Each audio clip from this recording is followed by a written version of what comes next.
So many, but definitely planning and preparing. She's a very big, she emphasizes a lot on that, you know, just not allowing things to fall to chance, preparing, planning, not just, I remember she always used to say, you don't just save for an item, you save for the rainy day, you save for what if, you know, having watched her raise me and my sister on her own, and the things that she's enabled us to do, I've seen that hasn't happened by chance. She's put a lot of stuff into that, a lot of sacrifice. And so I definitely could say that, you know, at times she's shown me tough love in that area financially so that I can be more disciplined. I'm so proud that when my mum went back to university, because, you know, it's not easy going back to university as a mature woman, you know, because you still got kids, you know, you can't work as much. So I think she was even still doing it part-time work than doing full-time school. So it was amazing to see, again, talking about that strength that she had and that determination.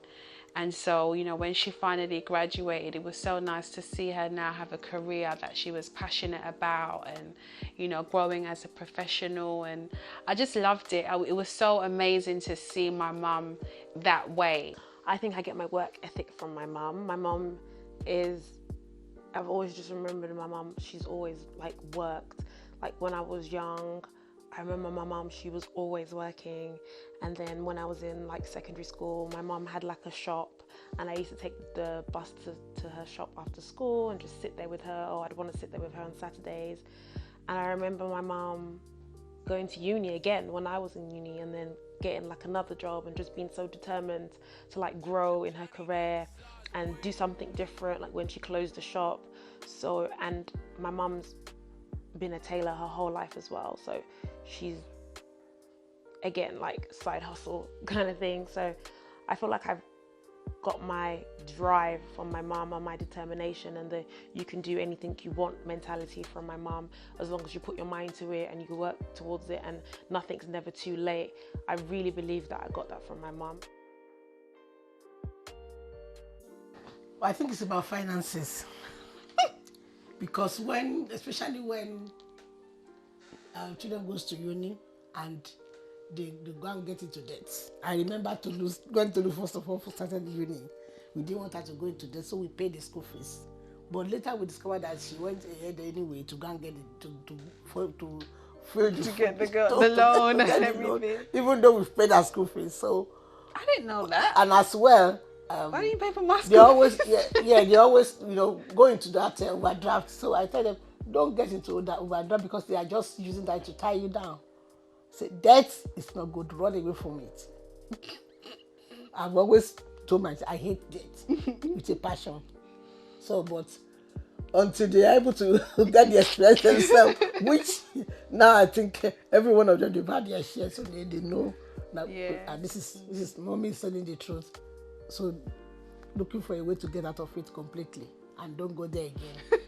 Maybe guys, I don't think we really started speaking about guys till I was a lot older. So I'd say maybe through like my first relationship, maybe I would have spoken to you more, but maybe I didn't feel like I could. But I always spoke to my sisters because I've got 3 sisters.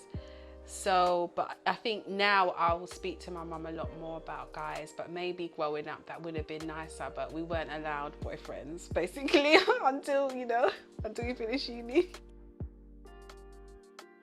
From our culture, once you get to a certain stage, they want you to get married. The next minute when you're married, when are you going to have babies? And that's it. But I just said, let her take her time. Although it worries me, like, oh my God, I'm 63, I'm not a grandmother yet. But God's time is the best.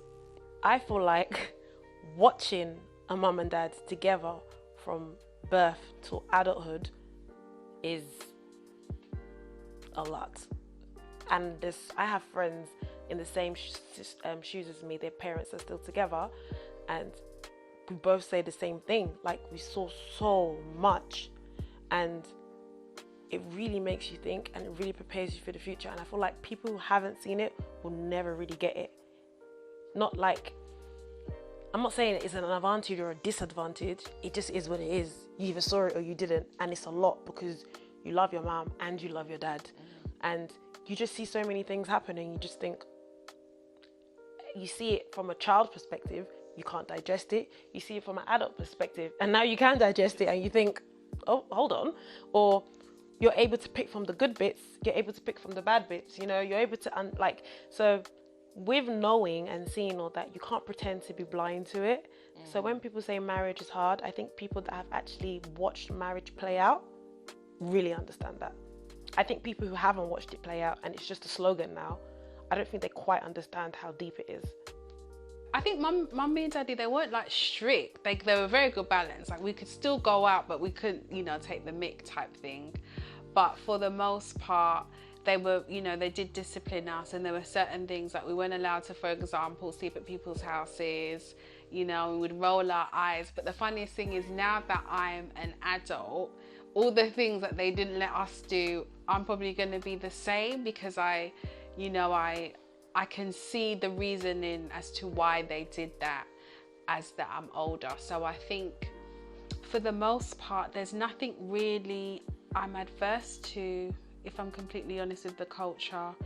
And I would like to bring up my children in a very, if not the same, in a very similar way to the way that I was brought up. Yeah. As I've got older, I've seen her as a woman. I've seen that she was doing it by herself, and, you know, she was working things out, and, you know, it might have been trial and error, but it was always coming from a place of love. And, you know, so one thing I would love for her to do, though, is to worry less. You know, she can't literally do everything, and she can't be anxious, and it actually affects me. And I think that's probably something you don't realise the most. So in these last, probably since my sister's gone uni, I'm kind of like, my room is my office, and I'm there. She's like, oh, you don't spend time with me? Because I get anxious sometimes, because it's like, when you're anxious, it makes me think about all the things I still need to do, or I need to do for myself. And it's like, I already got a lot on my list. I don't want to add yours. Then I think about my sister and, you know, wanting to be basically what I didn't necessarily have in an older sibling, or, you know, to be that balance. So of course I first started off like probably being much more stricter than my mum, but then I understand that she needs an advocate. She needs someone to be able to like be a sounding board to hear her with job applications or things. So I have both of those things happening on both axes, plus my own life, and I'm trying to work and navigate through that, you know. And so when you worry, when you're anxious, it doesn't help me. And so I'd wish you do that less and just take care of yourself. So you're very giving. She's very kind. She's overexhausted herself several times, and really put yourself first in a way that's measured. So not that you completely burn out and then you just like, oh, I'm by myself now, but take time, enjoy yourself. You know, this is like the time you're supposed to be enjoying the fruit of your labor.